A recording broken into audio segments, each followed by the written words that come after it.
बिस्मिल्लाहिर्रहमानिर्रहीम। अस्सलाम वालेकुम स्टूडेंट्स। आज हम कोऑर्डिनेशन एंड कंट्रोल के बारे में डिस्कस करेंगे कि लिविंग ऑर्गेनिज्म के अंदर कोऑर्डिनेशन को कैसे मेंटेन रखा जा सकता है। तो इसके लिए पहले हम सबको समझना होगा कि असल में कोऑर्डिनेशन है क्या चीज़, और लिविंग ऑर्गेनिज्म अपनी बॉडी के अंदर कोऑर्डिनेशन को कैसे मेंटेन रखते हैं, और कोऑर्डिनेशन से हम या तमाम लिविंग ऑर्गेनिज्म प्रॉपर फंक्शनिंग कैसे करते हैं। तो कोऑर्डिनेशन का मतलब होता है हम आहंगी, या हम कह सकते हैं वर्क टुगेदर, इकट्ठे मिल के काम करने को, हम आहंगी के साथ काम करने को कोऑर्डिनेशन का नाम दिया जाता है। या लिविंग ऑर्गेनिज्म की अगर हम बात करें तो उसके अंदर तमाम सेल, ऑर्गन्स और सिस्टम्स जो होते हैं मिलकर काम करते हैं और अपनी बॉडी को प्रॉपर फंक्शन परफॉर्म करने के लिए कंट्रोल भी करते हैं। तो इस तरीके से जब तमाम ऑर्गन्स एंड सिस्टम मिलके कोऑपरेट करके काम करते हैं तो हम कहते हैं इन ऑर्गेनिजम्स के अंदर क्या है, कोऑर्डिनेशन है। फॉर एग्जाम्पल, अगर हम गाड़ी चला रहे हैं, ड्राइविंग कर रहे हैं, तो उसमें हम देखते हैं कि उसमें हमारी बॉडी के ऑलमोस्ट काफ़ी ज़्यादा पार्ट्स जो होते हैं, सिस्टम्स जो होते हैं वो इन्वॉल्व होते हैं, तब हम प्रॉपर तरीके से ड्राइविंग कर सकते हैं। फॉर एग्जांपल, जब हम गाड़ी ड्राइव कर रहे होते हैं तो उसमें हमारा व्हीकल सिस्टम हम देख भी रहे होते हैं, उसमें हॉर्न वगैरह की आवाज़ सुन भी रहे होते हैं। इसके अलावा हमारे हाथों के मसल्स जो होते हैं वो काम कर रहे होते हैं। हमारा इसमें स्केलेटल सिस्टम इन्वॉल्व होता है, हमारा इसमें वियल सिस्टम, हेयरिंग सिस्टम, और इवन कि हमारा सेंट्रल नर्वस सिस्टम जो होता है वो इन्वॉल्व होता है। बज़ाहिर हम बैठे हुए एक जगह पे, लेकिन गाड़ी चल रही है, हम बैठ के चला रहे हैं, लेकिन अगर बॉडी के तमाम सिस्टम्स के दरमियान कोऑर्डिनेशन ना हो तो हम कभी भी प्रॉपरली ड्राइव नहीं कर सकेंगे। इसलिए हम कहते हैं कि हमारे सारे सिस्टम और ऑर्गन्स जब मिलके प्रॉपरली कोई वर्क परफॉर्म करते हैं, कोई फंक्शन करते हैं, तो हम कहते हैं इनके दरमियान क्या है, कोऑर्डिनेशन है। तो इसी तरह और भी हमारी बॉडी के अंदर बहुत सारे काम हैं। हम कोई काम करना चाह रहे हैं, कोई आया, हम किसी को सलाम करते हैं, हाथ मिलाना चाहते हैं, तो ऐसा कभी नहीं होता कि हम हाथ आगे करना चाहें और हमारा पाँव आगे चला जाए, बल्कि जो हम चाहते हैं, जो हमारा नर्वस सिस्टम की मर्जी होती है, तो उसी के मुताबिक हमारे हाथ के मसल्स, हमारे पाँव के, इवन के ईच एंड एवरी पार्ट जो होता है वो हमारे ब्रेन के कंट्रोल में होता है। तो इसलिए हम इसको कहते हैं कोऑर्डिनेशन भी है और बॉडी के अंदर क्या है, कंट्रोल भी है। दोनों मैकेनिज्म है इसके अंदर, जिसकी वजह से कोई भी लिविंग ऑर्गेनिज्म अपनी लाइफ को मेंटेन रख सकता है, वो उसकी सर्वाइवल अच्छे तरीके से होती है, और ये सारा कुछ होता है हमारे किसके जरिए से, कोऑर्डिनेशन के जरिए से। तो अब हम, उम्मीद है कि आपको कोऑर्डिनेशन का मतलब समझ में आ गया होगा। अब हम बात करते हैं कि इस कोऑर्डिनेशन के प्रोसेस में कौन कौन से इम्पोर्टेंट एलिमेंट्स जो हैं वो इन्वॉल्व होते हैं। तो इसमें सबसे पहले इम्पोर्टेंट स्टेप आ जाता है, इसमें हमारे रिसेप्टर्स इन्वॉल्व होते हैं, हमारा सेंट्रल नर्वस सिस्टम होता है, न्यूरॉन्स होते हैं, इफेक्टर्स होते हैं। ये सारे के सारे एलिमेंट्स जो हैं वो मिलकर कोऑर्डिनेशन के प्रोसेस को पॉसिबल बनाते हैं, या कोऑर्डिनेशन के प्रोसेस को हम कहते हैं मेंटेन रखते हैं। तो सबसे पहले हम इसमें कॉन्सेप्ट सारे को समझने के लिए हमें पता होना चाहिए कुछ बेसिक चीज़ों का। इसमें आ जाती है एक स्टिमुलस। स्टिमुलस क्या है? नंबर वन, स्टिमुलस है, स्टिमुलस कहते हैं any change in our environment, यानी किसी किस्म का भी चेंज है जो हमारे माहौल में, हमारे लिविंग और हमारी बॉडी से बाहर कोई तब्दीली आ रही है, या हमारी बॉडी के अंदर कोई तब्दीली आ रही है, जिसके मुताबिक हमारी बॉडी क्या कर रही है, उसके मुताबिक रिस्पॉन्स शो करती है, दैट इज स्टिमुलस। हम कैसे डिफाइन कर सकते हैं? Any change in our environment, change in the environment, और ये चेंज जो है वो एक्सटर्नल भी हो सकती है और इंटरनल भी। अगर ये आउटसाइड द बॉडी हो तो हम कहेंगे दैट इज एक्सटर्नल। हमारी बॉडी के बाहर कोई तब्दीली आई है उसको हम कहेंगे ये एक्सटर्नल चेंज है। या फिर ये वाली तब्दीली जो है वो इंटरनल भी हो सकती है या इंट्रासेलुलर भी हम कह सकते हैं। सेल के अंदर है तो हम कहेंगे इंट्रासेलुलर चेंज, सेल के बाहर है तो एक्स्ट्रा सेलुलर।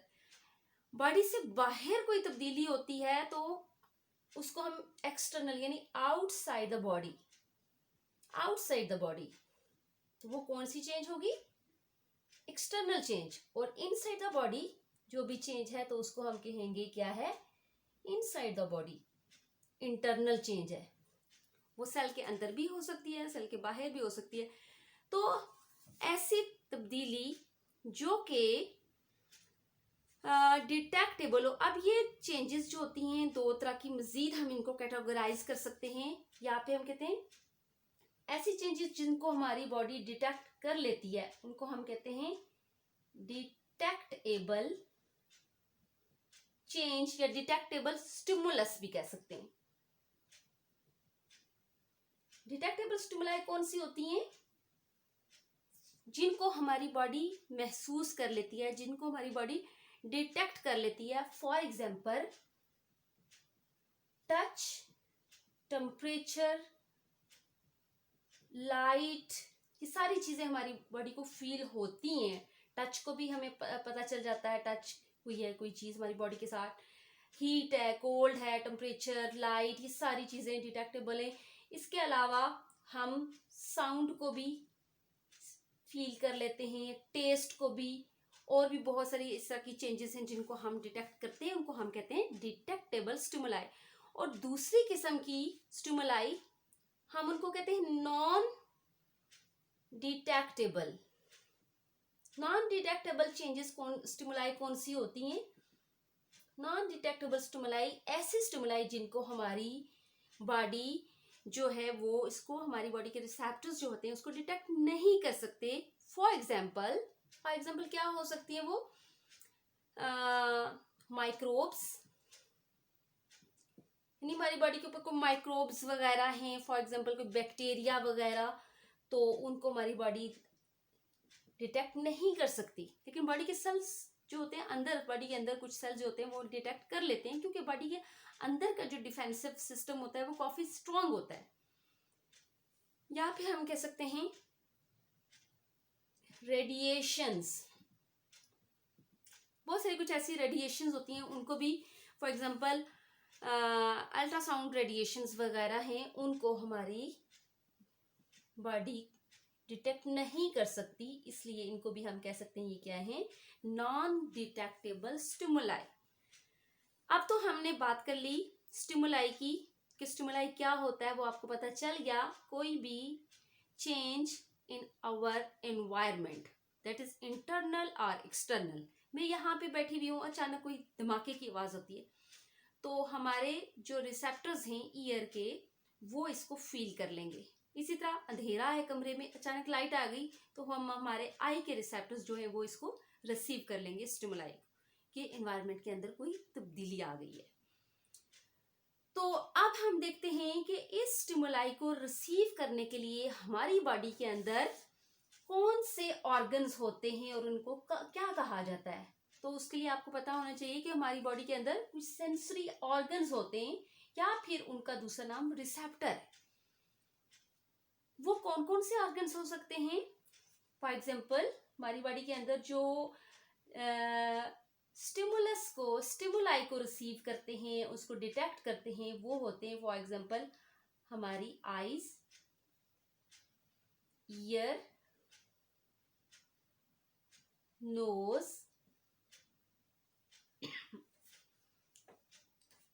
आई, ईयर, नोज, स्किन और टंग भी। ये रिसीव करते हैं किसको? स्टिमुलाई को। फॉर एग्जाम्पल आईज जो है हम ये रिसीव करते हैं लाइट की स्टिमुलस को, ईयर जो है वो साउंड स्टिमुलस को, नोज जो है आपको पता ही है स्मेल को, स्किन जो है वो टच को, और जो टंग है वो रिसीव करती है टेस्ट की स्टिमुलस को। ये हो गया हमारी बॉडी के अंदर। इसके अलावा और भी बहुत सारे रिसेप्टर्स हो सकते हैं। तो ये रिसेप्टर्स जो हैं वो क्या कर लेते हैं, स्टिमुलाई को रिसीव कर लेते हैं। अब रिसीव करने के बाद क्या करते हैं, ये रिसेप्टर्स जो हैं वो इन इम्पल्सेस के फॉर्म में इन स्टिमुलाई को भेजते हैं किसके अंदर, central nervous system. Central nervous system, CNS इसको एब्रीविएट कर लेते हैं हम। सेंट्रल नर्वस सिस्टम में क्या चीज आ जाती है, हमारा ब्रेन, और इसके अंदर आ जाता है हमारा स्पाइनल कार्ड। अब ब्रेन और स्पाइनल कार्ड को हम कोऑर्डिनेटिंग सेंटर भी कहते हैं, क्योंकि ये कोऑर्डिनेट करवाते हैं बॉडी के साथ इन स्टिमुलाई को। कोऑर्डिनेटिंग सेंटर भी इसको हम कहते हैं। अब क्या करता है सेंट्रल नर्वस सिस्टम, हमारा ब्रेन क्या करता है, इन रिसेप्टर्स से जो भी इंफॉर्मेशन आती है वो कहाँ पे आ जाती है, हमारे ब्रेन और स्पाइनल कार्ड में। अब ब्रेन और स्पाइनल कार्ड का काम ये होता है कि वो इनको इंटरप्रेट करता है, स्टिमुलाई को, कि क्या तब्दीली आई है माहौल के अंदर। उसको समझता है, उसको देखता है क्या हुआ है, और उसके मुताबिक फिर वो क्या करता है, इफेक्टर से रिस्पॉन्स शो करवाता है। और ये जो मैसेजेस हैं वो ट्रांसमिट होते हैं in the form of neurons. Neurons in messages को रिसेप्टर से सेंट्रल नर्वस सिस्टम की तरफ लेके आते हैं, और सेंट्रल नर्वस सिस्टम फिर न्यूरॉन्स के जरिए से ही इस मैसेज को आगे कन्वे करता है किसकी तरफ, इफेक्टर्स के पास, ताकि वो क्या कर सके, रिस्पांस प्रोड्यूस कर सके, कोई एक्शन परफॉर्म कर सके। तो इसमें हमने देख लिया कि ब्रेन और स्पाइनल कार्ड का काम अपने क्या हुआ, इसका रिसेप्टर्स और इफेक्टर्स के दरमियान कोऑर्डिनेशन कोऑर्डिनेट करता है इन दोनों को, इसलिए इनको हम कोऑर्डिनेटिंग सेंटर का नाम भी देते हैं। और these are very special in our body. All body parts को यही सिस्टम जो है वो कंट्रोल कर रहा होता है। अब न्यूरॉन्स का तो मैंने आपको बता दिया, न्यूरॉन्स क्या होते हैं, ये मैसेजेस को एक जगह से दूसरी जगह जो है ट्रांसमिट करते हैं। और ये न्यूरॉन्स जो होते हैं, हम इसकी डिटेल भी नेक्स्ट लेक्चर्स में पढ़ेंगे। वो 3 किस्म के न्यूरॉन्स होते हैं। For example sensory neurons, number 2 inter neuron, या फिर इनको हम इंटर न्यूरॉन का एक दूसरा नाम होता है, उसे हम कहते हैं एसोसिएटिव न्यूरॉन। और तीसरी किस्म के जो न्यूरॉन्स होते हैं उनको हम कहते हैं मोटर न्यूरॉन। ठीक है। अब हाँ, और ये सारे न्यूरॉन्स जो होते हैं वो इसमें इन्वॉल्व होते हैं। रिसेप्टर से जो मैसेज आता है कि क्या स्टिमुलस आया, एनवायरनमेंट के अंदर क्या चेंज आया, वो आता है हमारे सेंट्रल नर्वस सिस्टम में थ्रू दीज न्यूरॉन, यानी सेंसरी न्यूरॉन। SN से हम इसको डिनोट करते हैं। सेंसरी न्यूरॉन्स ने मैसेज को कहाँ पहुंचाया, सेंट्रल नर्वस सिस्टम तक, और सेंट्रल नर्वस सिस्टम ने आगे फिर कोऑर्डिनेट किया किसके साथ, इफेक्टर्स के साथ। और वो दूसरी किस्म के न्यूरॉन्स थे जिनको हम मोटर न्यूरॉन्स कहते हैं। अब जो हमारा ब्रेन है, सेंट्रल नर्वस सिस्टम है, इसके अंदर जो न्यूरॉन्स होते हैं उनको हम कहते हैं इंटर न्यूरॉन। इंटर न्यूरॉन, ये वाले न्यूरॉन इंटर न्यूरॉन्स इसके अंदर होते हैं जो हेल्प करते हैं ब्रेन और स्पाइनल कार्ड की इंटरप्रेट करने में किसी भी इंपल्स को, किसी भी स्टिमुलस को। तो आगे फिर सेंट्रल नर्वस सिस्टम ऑर्डर देता है किसको, मोटर न्यूरॉन्स को, कि वो इस मैसेज को कहाँ ले जाए, इफेक्टर्स के पास, ताकि इफेक्टर्स जो हैं वो क्या कर सके, रिस्पॉन्स शो कर सकें। और इफेक्टर्स हमारे पास आ जाते हैं कौन से, हमारी बॉडी के अंदर कौन से ऐसे इफेक्टर्स हैं जो कि रिस्पॉन्स प्रोड्यूस करते हैं। वो 2 तरह के होते हैं, मसल्स होते हैं या फिर ग्लैंड्स होते हैं। मसल्स जो होते हैं वो कॉन्ट्रैक्ट होके रिस्पॉन्स शो करते हैं, जबकि ग्लैंड्स जो होते हैं वो हार्मोन्स की सिक्रीशन में इन्वॉल्व होते हैं, यानी हार्मोन्स को सिक्रीट करके अपना रिस्पांस शो करते हैं। इस तरह हम कह सकते हैं इफेक्टर्स जो होते हैं वो क्या होते हैं, रिस्पांस प्रोड्यूस करते हैं। इस तरीके से क्या होता है, कोऑर्डिनेशन डेवलप होता है किसी भी ऑर्गेनिज्म के अंदर।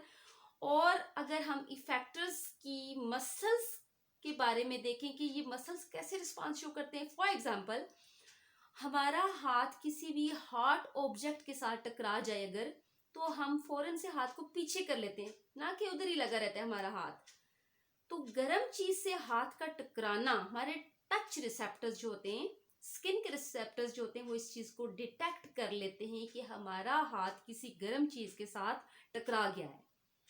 और फिर ये मैसेज फौरन से सेंसरी न्यूरॉन्स के जरिए से हमारे सेंट्रल नर्वस सिस्टम में जाता है, और central nervous system and their associative interneurons और एसोसिएटिव न्यूरॉन्स के इस मैसेज को प्रोसेस करते हैं कि हाथ गर्म चीज के साथ टकरा गया है।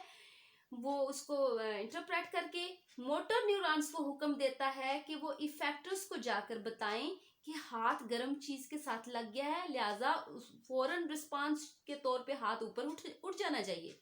तो इफेक्टर्स में जो मसल्स होते हैं, हाथ के मसल्स, बाजू वगैरह के मसल, वो क्या होते हैं, फौरन से हाथ को हमारा ऊपर की तरफ उठा देते हैं। तो ये एक एक्शन होता है, हम कहते हैं रिस्पॉन्स है ये, जो अकॉर्डिंग टू स्टिमुलस इसे सारे के सारे एलिमेंट्स इसमें इन्वॉल्व हुए, और क्या हुआ, रिस्पॉन्स शो हो गया और हाथ फौरन गर्म चीज से दूर चला गया। That is coordination. ये सारे के सारे स्टिमुलस आया, उसको स्किन के रिसेप्टर्स ने फील किया, सेंसरी न्यूरॉन्स इसको ले गए सेंट्रल नर्वस सिस्टम की तरफ, और सेंट्रल नर्वस सिस्टम ने फिर मोटर न्यूरॉन के थ्रू मैसेज को इफेक्टर्स तक पहुंचाया, और इफेक्टर्स ने हाथ के मसल या बाजू के मसल्स के थ्रू हाथ को ऊपर उठवा दिया। दैट इज रिस्पॉन्स और एक्शन। ये तो बात एग्जाम्पल होगी मसल्स की।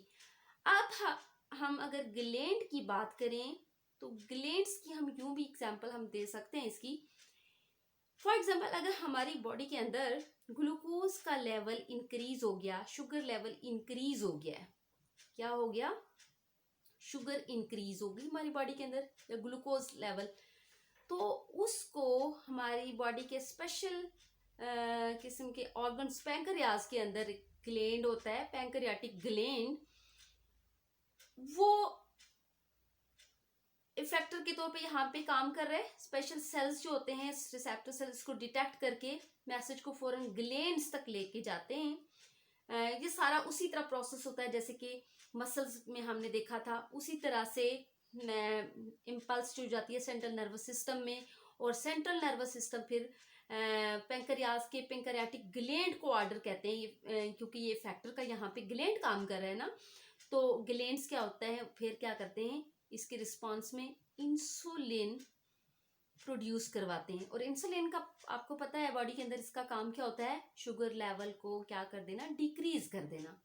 शुगर इंक्रीज हो गई थी तो पैंक्रियाज से एक हार्मोन रिलीज हुआ जिसे हम क्या करते हैं, क्या कहते हैं, इंसुलिन हार्मोन कहते हैं। और इस इंसुलिन हार्मोन ने क्या किया, ग्लूकोज लेवल, ये शुगर लेवल जो था, जो इंक्रीज हो गया था बॉडी में, उसको क्या करवा दिया, डिक्रीज करवा दिया। इस तरीके से क्या होता है कि कोऑर्डिनेशन मेंटेन होता है, और हमारी बॉडी जो होती है वो सही, इसकी ग्लूकोज लेवल जो होता है वो कंट्रोल हो गया। शुगर इंक्रीज हो गई थी, इसको डिटेक्ट किया किसने, स्पेशल किस्म के सेल्स ने, जिसने मैसेज को सेंट्रल नर्वस सिस्टम की तरफ भेजा। सेंट्रल नर्वस सिस्टम ने फिर इसको ग्लैंड्स को ऑर्डर दिया कि तुम क्या करो, ग्लूकोज को डिक्रीज करवाओ, इंसुलिन हार्मोन प्रोड्यूस करो। इंसुलिन हार्मोन फिर ग्लूकोज लेवल को कंट्रोल कर लेता है। That is known as coordination. उम्मीद है आपको आज के लेक्चर की समझ आ गई होगी।